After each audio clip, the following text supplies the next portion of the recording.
इस वीडियो में हम सीखने वाले हैं life processes in living organisms part 1 का second part, science 2 10th standard Maharashtra board new syllabus. आगे बढ़ने से पहले मेरी आपसे रिक्वेस्ट है कि प्लीज़ मेरे वीडियो को लाइक कीजिए, अपने दोस्तों के साथ शेयर कीजिए, कुछ डाउट्स हो तो नीचे कमेंट कीजिए और प्लीज़ मेरे चैनल को सब्सक्राइब कीजिए, बेल आइकन दबाना ना भूलें ताकि जब मैं नया वीडियो अपलोड करूँ तब आपको तुरंत पता लगे। चलिए आगे बढ़ते हैं। पिछले वीडियो में हमने ये सर हांस क्रेब का इंट्रोडक्शन देखा था और एरोबिक रिस्पिरेशन देखा था। अभी आगे बढ़ते हैं। Process of energy production through aerobic respiration of carbohydrates, proteins and fats. देखिए एरोबिक रेस्पिरेशन का प्रोसेस दिखा गया है फ्लो चार्ट द्वारा। वो देखिए लिपिड्स मतलब फैट्स ही होता है, मतलब कार्बोहाइड्रेट्स और प्रोटीन्स, ये तीन तरह के फूड से एनर्जी प्राप्त की जाती है। तो लिपिड्स को फैटी एसिड्स में कन्वर्ट किया जाता है और उसके बाद एसिटिल कोए में कन्वर्ट किया जाता है। प्रोटीन्स को अमीनो एसिड्स में कन्वर्ट किया जाता है और उसके बाद एसिटिल कोए में कन्वर्ट किया जाता है। कार्बोहाइड्रेट्स को ग्लाइकोलिसिस प्रोसेस के द्वारा पायरुविक एसिड में कन्वर्ट किया जाता है और बाद में एसिटिल कोए में कन्वर्ट किया जाता है। ये तीनों अलग अलग प्रोसेस द्वारा एसिटिल कोए में ही कन्वर्ट होते हैं और उसके बाद एसिटिल कोए को क्रेब्स साइकिल द्वारा कार्बन डाइऑक्साइड और वाटर और एनर्जी में कन्वर्ट किया जाता है एरोबिक रेस्पिरेशन में। ठीक है, एरोबिक रेस्पिरेशन में जो एनर्जी प्राप्त होती है वो ज़्यादा अमाउंट में होती है, इसलिए बड़े बड़े ऑर्गेनिज्म जो होते हैं वो मेनली एरोबिक रेस्पिरेशन करते हैं। अभी देखिए यहाँ पर एनारोबिक रेस्पिरेशन का भी फ्लो चार्ट दिया गया है इन लिविंग ऑर्गेनिजम्स और सेल्स। देखिए ग्लूकोज ग्लाइकोलिसिस की प्रोसीजर से पायरुविक एसिड, तीन रूप होते हैं। पायरुविक एसिड में कन्वर्ट होता है ग्लाइकोलिसिस द्वारा ग्लूकोज, उसका फर्मेंटेशन होता है और अल्कोहल होता है यीस्ट जब यूज होती है तब। दूसरा होता है ग्लूकोज का पायरुविक एसिड में कन्वर्जन, उसके बाद फर्मेंटेशन होता है उसका और लैक्टिक एसिड में कन्वर्जन। ये कब होता है? जब एरिथ्रोसाइट्स और मसल सेल्स होते हैं तब।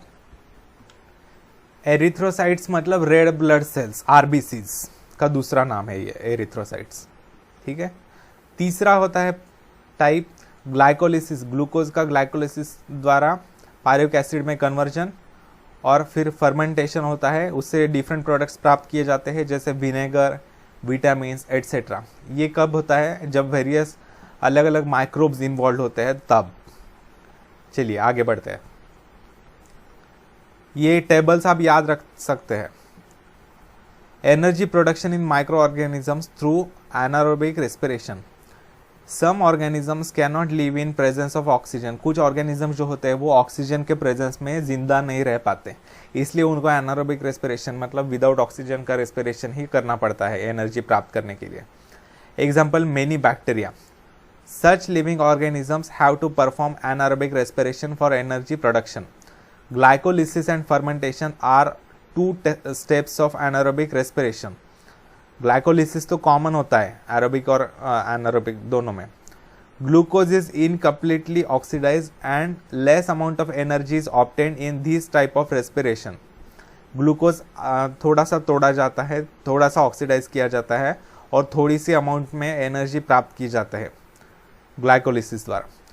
Pyruvic acid is produced through glycolysis is converted into other organic acids और alcohols with the help of some enzymes in this process. कुछ एंजाइम्स का यूज करके, कुछ एंजाइम्स के साथ केमिकल रिएक्शंस करवा के पायरुविक एसिड को कन्वर्ट किया जाता है कई सारे ऑर्गेनिक एसिड्स में या फिर अल्कोहल्स में। This is called fermentation. इसको फर्मेंटेशन कहते हैं इस प्रोसेस को। Some higher plants, animals and aerobic micro organisms also perform anaerobic respiration. कुछ हायर प्रजाति के प्लांट्स, एनिमल्स और एरोबिक माइक्रो ऑर्गेनिजम्स भी कभी कभी एनारोबिक रेस्पिरेशन करते हैं। Instead of aerobic respiration, if there is depletion in oxygen level in the surrounding, अगर ऑक्सीजन की कमी हो तो ये जो लोग हैं वो एनारोबिक रेस्पिरेशन करते हैं कभी कभी। Example, seeds perform anaerobic respiration if the soil is submerged under water during germination. Germination के दौरान, मतलब सीड जब उसका रूपांतरण हो रहा है प्लांट में, तब उसके दौरान अगर वो सीड अगर पूरी तरह से पानी के नीचे है, तो तब सीड जो है वो एनारोबिक रेस्पिरेशन करता है और एनर्जी प्राप्त करता है ग्रोथ के लिए। Similarly our muscle cells also perform anaerobic respiration while performing the exercise. Exercise जब हम करते हैं तब हमारे मसल्स के सेल्स जो होते हैं वो भी एनारोबिक रेस्पिरेशन करते हैं। Due to this less amount of energy is produced in our body and lactic acid accumulates due to which we feel tired. इसके कारण लैक्टिक एसिड प्रोड्यूस होता है जो एक्यूमुलेट होता है, जमा होता है सेल्स में, उसके कारण हमें टायर्ड फील होता है, थकान महसूस होती है। ठीक है। Can you tell which type of cellular respiration performs complete oxidation of glucose? तो इसका आंसर है सेल्युलर रेस्पिरेशन जिसमें ऑक्सीजन इन्वॉल्व होता है, मतलब एरोबिक रेस्पिरेशन। ठीक है, एरोबिक रेस्पिरेशन में कंप्लीट ऑक्सीडेशन होता है ग्लूकोज का। Second question, which cell organelle is necessary for complete oxidation of glucose? कौन सा सेल ऑर्गेनेल की जरूरत होती है?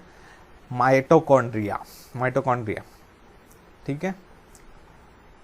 Energy from different food components.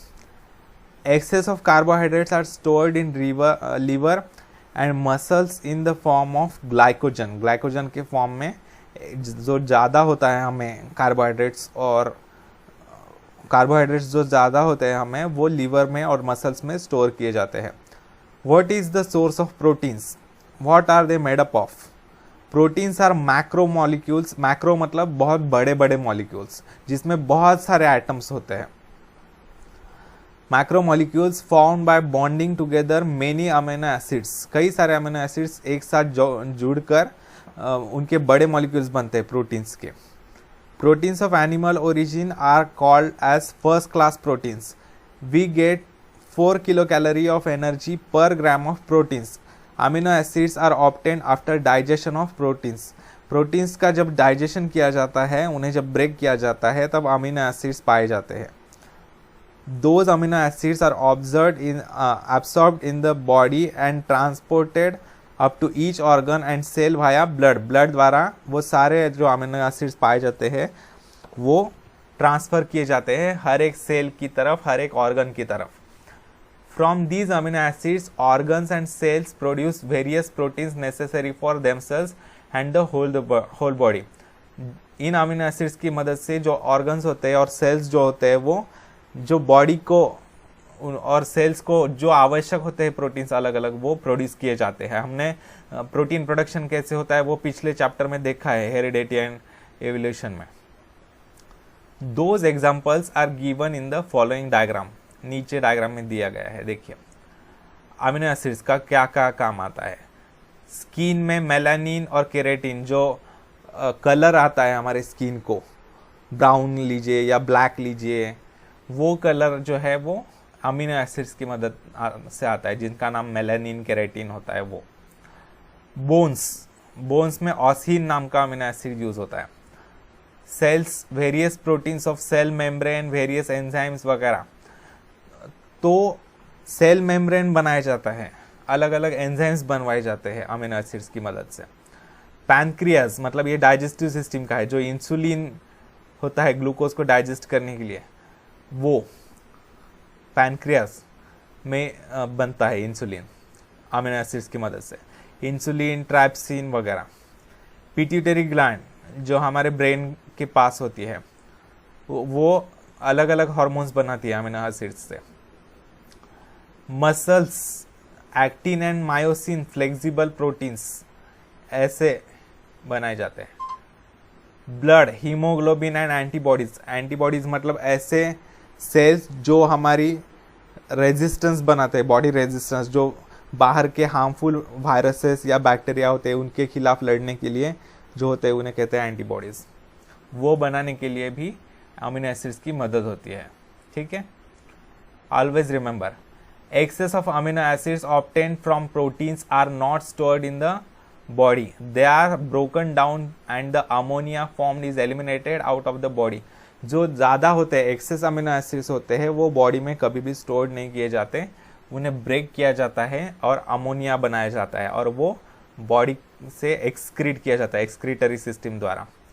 If necessary, excess of proteins are converted into other useful substances like glucose through the process of gluconeogenesis.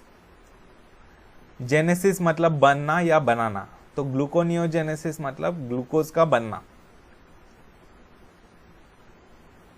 Plants produce the necessary amino acids from minerals de novo and thereby produce different proteins. An enzyme Rubisco present in the plant chloroplast is most abundant protein found in nature. सबसे ज़्यादा available जो होता है protein plants में वो है rubisco. Rubisco एक short form है, इसका पूरा नाम है ribulose. Ribulose 1 5-biphosphate carboxylase oxygenase.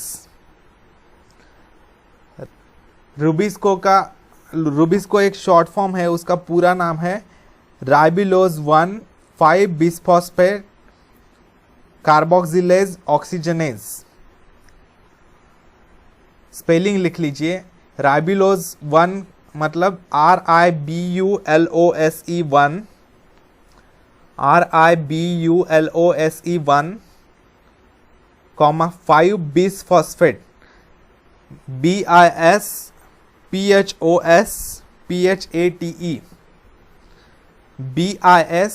BISPHOS PHATE bisphosphate. Carboxylase CARBOXYLASE CARBOXYLASE. oblique oxygenase OXYGENASE OXYGENASE. Ribulose 1 5-bisphosphate carboxylase oxygenase, ये पूरा नाम है रूबिस्को का. ठीक है, ये सबसे ज़्यादा अवेलेबल नेचर में जो प्रोटीन है वो है. चलिए आगे बढ़ते हैं. From where do we obtain the lipids. Lipids मतलब फैट्स कहाँ से ऑब्टेन होते हैं हमें, तो हम क्या खाते हैं, फैट के सोर्सेस क्या होते हैं, हम ऑयल खाते, तेल खाते हैं, बटर खाते हैं, घी खाते हैं, मार्गारीन मतलब डालडा जो होता है वो, ऑयल सीड्स में जो ऑयल होता है वो, जैसे तिल वगैरह, उसके द्वारा भी हमें ऑयल में लिपिड्स मिलते हैं, फैट्स मिलते हैं. ठीक है, चलिए आगे बढ़ते हैं. The substances formed by specific chemical bond between fatty acids and alcohol are called lipids. Fatty acids और अल्कोहल के बीच में कुछ खास बॉन्ड्स बनने के बाद जो सब्सटेंसेस बनते हैं उन्हें लिपिड्स या फैट्स कहा जाता है. Digestion of lipids consumed by us is nothing but their conversion into fatty acids and alcohol. मतलब लिपिड्स का डाइजेशन होता है, मतलब क्या होता है, वो फैट्स या लिपिड्स जो होते हैं उनका कन्वर्जन होता है फैटी एसिड्स में या फिर अल्कोहल में. Fatty acids are absorbed up and distributed everywhere within the body. Absorb किए जाते हैं फैटी एसिड्स और बॉडी में डिस्ट्रीब्यूट किए जाते हैं. From those fatty acids different cells produce various substances necessary to themselves. उनकी हर अलग अलग सेल्स अपने अपने ज़रूरत के अनुसार अलग अलग प्रोडक्ट्स बनाते हैं उनकी मदद से. Example, the molecules called as phospholipids which are essential for producing plasma membrane are formed from fatty acids. Plasma membrane जिससे बनाया जाता है सेल का, वो फॉस्फोलिपिड्स के द्वारा बनाया जाता है. ठीक है. Besides, fatty acids are used for producing hormones like progesterone, estrogen, testosterone, aldosterone, etc. तो ये सारे जो हॉर्मोन्स है वो बनाए जाते हैं फैटी एसिड्स की मदद से. And covering around the axons of nerve cell. Nerve cell में जो एक्सॉन्स होते हैं, मतलब न्यूरॉन्स और एक्सॉन्स दो हिस्सों में बटी हुए होते हैं, तो एक्सॉन्स की कवरिंग जो होती है वो बनाई जाती है. We get 9 kilocalorie of energy per gram of lipids. 1 gram lipids की मदद से 9 किलो कैलोरी एनर्जी हमें मिलती है। Excess of lipids are stored in adipose connective tissue in the body. Adipose tissues में स्टोर की जाती है एक्सेस लिपिड्स जो होते हैं वो, ठीक है।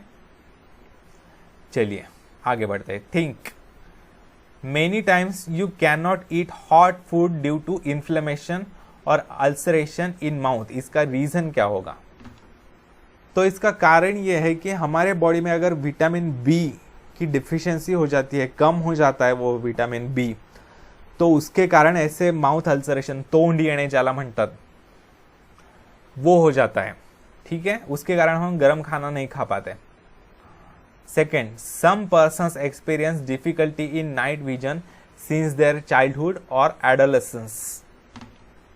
तो ये किस कारण से होता है? जब विटामिन ए की डिफिशियंसी होती है, विटामिन ए जब कम पड़ता है बॉडी में, तब ये प्रॉब्लम अराइज होता है। Vitamins are a group of heterogeneous compounds of which each is essential for proper operation of various processes in the body। Vitamins जो होते हैं वो कंपाउंड्स होते हैं जिनकी मदद से सारे काम जो होते हैं बॉडी में जो प्रॉपर तरीके से किए जाते हैं। There are main 6 types of vitamins. Example A, B, C, D, E and K, ये मेन विटामिन्स है। Out of this A, D, E and K are fat soluble vitamins, whereas B and C are water soluble vitamins. देखिए vitamins के 2 main types होते हैं, fat soluble vitamins और water soluble vitamins. तो उसमें से ए, D, ई के जो विटामिन्स होते हैं वो फैट सोल्यूबल होते हैं, और बी और सी विटामिन्स जो होते हैं वो वाटर सोल्यूबल होते हैं। अभी ये याद कैसे रखना है? तो एडेक ऐसे याद रखिए। एडेक जो होते हैं ए, डी, ई के, एडेक वो फैट सोल्यूबल होते हैं, और बी, सी जो होते हैं वो वाटर सोल्यूबल होते हैं। We have seen that FADH2 and NADH2 are produced in the processes like glycolysis and Krebs cycle। हमने अभी देखा है कि FADH2 और NADH2 प्रोड्यूस होते हैं ग्लाइकोलिसिस के बाद और Krebs साइकिल के बाद। विटामिन्स लाइक राइबोफ्लेविन, जिसका दूसरा नाम है विटामिन B2, एंड निकोटिनामाइड मतलब vitamin B5 respectively are necessary for their production. तो ये जो FADH2 और NADH2 होते हैं वो ठीक से बनने के लिए विटामिन B2 और विटामिन B5 की ज़रूरत होती है। इस तरीके से विटामिन की ज़रूरत होती है हमारे बॉडी में, ठीक है। आगे बढ़ते हैं। Use your brain power. Many times we experience dryness in mouth. तो देखिए क्यों हमारे मुंह में ड्राइनेस की फीलिंग होती है? क्योंकि हमारे बॉडी में नियरली 65 से 70% वाटर होता है। जब अलग अलग कारणों से, मतलब पसीने से या यूरिन द्वारा पानी बाहर चला जाता है, तब हमें वाटर की कमी महसूस होती है। तो जब ऐसा होता है तब हमारे मुंह में ड्राइनेस की फीलिंग आ जाती है, जिससे हमें इच्छा उत्पन्न होती है पानी पीने की, ताकि पानी पीने के बाद फिर से हमारा वाटर कंटेंट जो है वो नॉर्मलाइज हो सके, ठीक है। Second, oral rehydration solution, ORS जिसे कहते हैं, salt, sugar, water is frequently given to persons experiencing loose motions। ये क्यों दिया जाता है? क्योंकि जब लूज मोशंस होते हैं, लूज मोशंस मतलब जुलाब जिन्हें कहा जाता है, तो बहुत ही वाटर लॉस होता है बॉडी से, और शुगर सॉल्ट मतलब ये जो इलेक्ट्रोलाइट्स होते हैं जिसके द्वारा आयनिक प्रोसेसेस होते हैं वो भी कम हो जाता है। वो प्राणघातक भी हो सकता है, जान के लिए खतरनाक भी हो सकता है। तो उस कारण ये ORS दिया जाता है। Third, we sweat during summer and heavy exercise. देखिए जब समर सीजन होता है तब हमारा मतलब बॉडी बहुत हीट होती है, और इवन हेवी एक्सरसाइज जब करते हैं तब भी बहुत हीट एनर्जी प्रोड्यूस होती है हमारे बॉडी में। तो हमारी बॉडी को इतनी हीट ज़्यादा अच्छी नहीं होती। वो बॉडी को कूल डाउन करने के लिए वाटर रिलीज किया जाता है स्वेट ग्लैंड्स द्वारा, और हमारा बॉडी टेम्परेचर कंट्रोल में रखा जाता है, ठीक है। इसके कारण हम समर में और हेवी एक्सरसाइज के दौरान स्वेटिंग बहुत ज़्यादा होती है, पसीना बहुत आता है, ठीक है। आगे बढ़ते हैं। There is about 65 to 70% water in our body. Each cell contains 70% water weight by weight। Blood plasma also contains 90% of water, blood plasma मतलब सेल्स के बिना जो बचा हुआ होता है, आरबीसीज डब्ल्यूबीसीज वगैरह के बिना जो बचा हुआ होता है ब्लड में, उसे ब्लड प्लाज्मा कहते हैं। तो उसमें 90% वाटर होता है। Functioning of cells and thereby whole body disturbs even if there is a little loss of water from the body. अगर थोड़ा सा भी वाटर कम होता है बॉडी से तो हमारी फंक्शन बॉडी की और सेल्स की जो होती है वो बहुत ज़्यादा इफेक्ट करती है adversely. Hence, water is an essential nutrient. Along with all above mentioned nutrients, fibers are also essential nutrients. Fibers भी ज़रूरी होते हैं। In fact, we cannot digest the fibers. Fibers हम digest नहीं कर पाते, लेकिन digestion में वो मदद करते हैं easy bowel movements होने के लिए। मतलब जो फूड है हमने खाया हुआ वो आगे आगे सरकने की ज़रूरत होती है, मतलब स्टमक से इंटेस्टाइन में वगैरह, स्मॉल इंटेस्टाइन से लार्ज इंटेस्टाइन में वगैरह। तो ये मूवमेंट्स होना आसान होना चाहिए, इसलिए फाइबर्स की मदद होती है। फाइबर्स डाइजेस्ट नहीं होते लेकिन डाइजेशन की प्रोसेस में मदद करते हैं। However they help in the digestion of other substances and egestion of undigested substances. Egestion मतलब स्टूल का निकलना बाहर, टट्टी का निकलना, ठीक है, मैंने बताया। We obtain the fibres from leafy vegetables, fruits, cereals etcetera. तो किससे मिलते हैं फाइबर्स हमें? लीफी वेजिटेबल्स से, फ्रूट से, धान अनाज से वगैरह, ठीक है। अभी देखिए यहाँ पर बोला गया है इंटरनेट से एक इंफॉर्मेशन कलेक्ट करने के लिए बोला है। फर्स्ट क्वेश्चन है, what are the symptoms of diseases like night blindness, rickets, beri, neuritis, pellagra, anaemia, scurvy. तो इसके आप इंटरनेट पर ढूंढ सकते हैं, लेकिन आपको मतलब इनके बारे में आप विकिपीडिया पर ढूंढ सकते हैं, ये वहाँ पर टाइप करके आप इंफॉर्मेशन पा सकते हैं। थोड़ा सा आपको क्लू दे देता हूँ मैं। नाइट ब्लाइंडनेस के सिम्टम्स होते हैं मतलब अंधेरे में दिखाई नहीं देता, अंधेरा हो जाए तो, या फिर ज़्यादा दूर का नहीं दिखता, ठीक है। कैटरैक्ट हो सकता है मतलब मोती बिंदु जिसे कहते हैं, ठीक है। कभी कभी अंधापन भी आ सकता है नाइट ब्लाइंडनेस में। फिर है रिकेट्स। रिकेट्स में बोन्स जो होते हैं वो सॉफ्ट हो जाते हैं और वीक हो जाते हैं, ग्रोथ बहुत कम होती है रिकेट्स वाले पेशेंट्स की, पूरी ग्रोथ नहीं हो पाती बॉडी की, ठीक है। फिर बेरी में मतलब पैरों को और हाथों को मराठीत म्हणतात मुंग्या आल्यासारखी फिलिंग असणे, मुंग्या येणे, ऐसी फीलिंग होती है। पैरों में दर्द होता है, हाथ पैरों में बहुत। बोलने में कभी कभी मुश्किल होती है, वोमिटिंग की तकलीफ हो सकती है, उल्टियाँ हो सकती है, पैरालिसिस भी हो सकता है, ठीक है। फिर है न्यूराइटिस। न्यूराइटिस में भी हाथों में पैरों में मुंग्या येऊ शकतात म्हणजे, ठीक है। और बर्निंग पेन्स होते हैं बहुत हाथों में पैरों में, ठीक है। टच किसी का भी, कोई भी टच सह नहीं पाता, ठीक है। कोऑर्डिनेशन नहीं रहता ऑर्गन्स में। फिर है पेलाग्रा। पेलाग्रा में क्या होता है कि मेंटल कंफ्यूजन होता है या फिर बहुत आभास होने लगते हैं, भास होने लगते हैं, डिल्यूजन्स। फिर डायरिया बहुत ज़्यादा होता है, लूज मोशन। नौशिया भी होता है, मतलब नौशिया मतलब मितली होना, मळमळणं, ठीक है। उसके बाद है एनीमिया। एनीमिया मतलब हीमोग्लोबिन की कमी होना, थकान महसूस होती है, एनर्जी की कमी महसूस होती है और हार्ट बीट बहुत फास्ट होती है इनकी,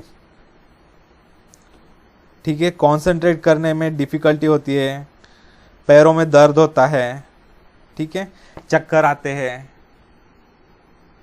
फिर है स्कर्वी। स्कर्वी में भी एनीमिया एक लक्षण होता है, एनीमिया के लक्षण होते हैं उसमें सारे, ठीक है। थक जाते हैं बहुत जल्दी, ब्लीडिंग बहुत होती है, अगर छोटी सी भी जख्म हो जाए तो बहुत ब्लीडिंग होती है, खून बहुत बह जाता है, ठीक है। और मुंह के छाले होते हैं, दांत गिर जाते हैं, तोंड येतं, माउथ अल्सर्स, गम्स वगैरह, ठीक है। चलिए आगे बढ़ते हैं। Second, what do you mean by coenzymes? Coenzymes मतलब क्या?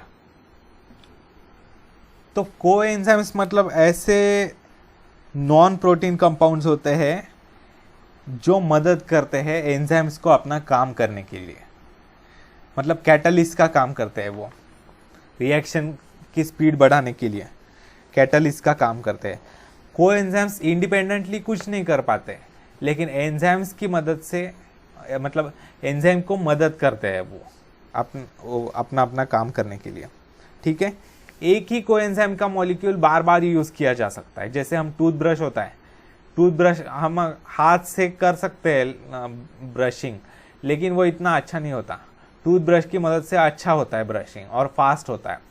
तो एक ही टूथब्रश हम डेली यूज कर सकते हैं कई सारे दिनों तक, ठीक है। तो एक ही मॉलिक्यूल कोएंजाइम का कई बार यूज किया जा सकता है एंजाइम को अपना काम करने के लिए, ठीक है। तो एक कोएंजाइम बहुत फेमस है, जैसे उसका नाम है NAD, nicotinamide adenine dinucleotide, NAD, ये हमारा है, देखिए। Third, find the full forms of FAD, FMN, NAD, NADP, ठीक है।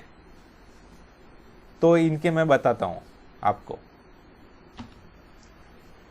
तो देखिए ये सारे लॉन्ग फॉर्म्स यहां पर मैंने लिख दिए हैं, आप देख सकते हैं। FAD मतलब flavin adenine dinucleotide, flavin adenine dinucleotide. I hope कि आपको ये दिख रहा हो। FMN मतलब फ्लेविन मोनोन्यूक्लियोटाइड, FMN मतलब flavin mononucleotide. NAD nicotinamide adenine dinucleotide, nicotinamide adenine dinucleotide. NADP nicotinamide adenine dinucleotide phosphate, NADP nicotinamide adenine dinucleotide phosphate, ठीक है। चलिए आगे बढ़ते हैं। Fourth, how much quantity of each vitamin is required every day? कौन से vitamin कितने quantity में लगते हैं हर दिन, ये पूछा गया है। इसका आंसर है, देखिए विटामिन ए जो होता है वो 700 से 900 माइक्रोग्राम्स लगता है, 700 से 900 माइक्रोग्राम। बी कॉम्प्लेक्स जो होता है वो 100 milligrams per day for adults, जिनकी पूरी ग्रोथ हो चुकी है ऐसे अडल्ट्स के लिए 100 मिलीग्राम्स पर डे। फिर सी विटामिन जो है वो 75 मिलीग्राम्स डेली रिक्वायरमेंट। फिर डी विटामिन जो है वो 5 माइक्रोग्राम, 5 माइक्रोग्राम। फिर ई विटामिन है 10 मिलीग्राम, 10 मिलीग्राम। के विटामिन जो है वो 80 माइक्रोग्राम, 80 माइक्रोग्राम, ठीक है।